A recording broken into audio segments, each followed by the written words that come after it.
నా పేరు వందనరావు బల్గాజ్ మందసూర్లోని నివసిస్తున్నాను. ఒక ఇల్లు అద్దెకు తీసుకొని ఉంటున్నాను. ప్రతిరోజు ఒకరి వారి జీవితంలో సొంతగా ఒక ఇల్లు ఉండాలని కలలు కనే హక్కు ఉంటుంది. అలాగే నేను కూడా నా జీవిత ధ్యేయంగా భావించేదాన్ని. ఎప్పటికైనా నాకు సొంత ఇల్లు ఉండాలని, నేను అద్దెకు ఉండే ఇల్లే కొనుక్కోవాలని మనసారా ఆశపడేదాన్ని. కానీ నా ఆర్థిక పరిస్థితి సరిగా లేకపోవడం వలన ఆశ ఫలించలేదు. ఫారెస్టర్ కాలనీలో శ్రీ సాయిబాబా గారి మందిరం ఉంది.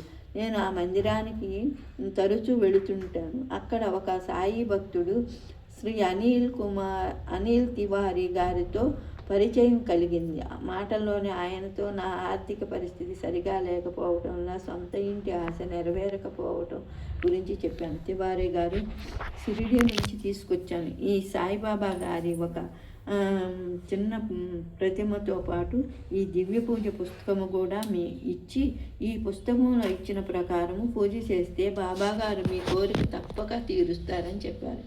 నేను వెంటనే 7 గురువారాలు పూజ చేస్తానని సంకల్పించుకొని పూజ ప్రారంభించాను. 2-3 వారాల తర్వాత మళ్ళీ గుడిలో తివారీని కలవగలిగాను. తివారీ గారు నాతో ఇలా అన్నారు, మీ దివ్య పూజ మొదలు పెట్టారా లేదా అన్నారు.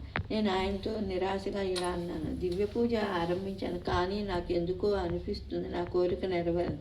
తివారీ గారు ఆశ్చర్యంగా మళ్ళీ నన్ను అడిగారు, మీరు ఈ పూజ ఏ విధంగా చేస్తున్నారు? నేను ఇలా చెప్పాను, పుస్తకంలో రాసిన ప్రకారమే పూజ చేస్తున్నాను, కానీ 108 నామాలు మాత్రం చదవటం లేదు.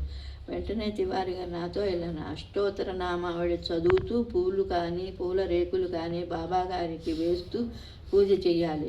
మీరు ఇలా చేసినచో మీ కోరిక తప్పక బాబాగారు తీరుస్తారు అని ఆయన చెప్పిన ప్రకారం రెండోసారి మొదలుపెట్టి 7వ గురువారాలు పూజ చేశాను. 7వ గురువారం రాగానే పరిస్థితులన్నీ నాకు అనుకూలంగా మారిపోయాయి.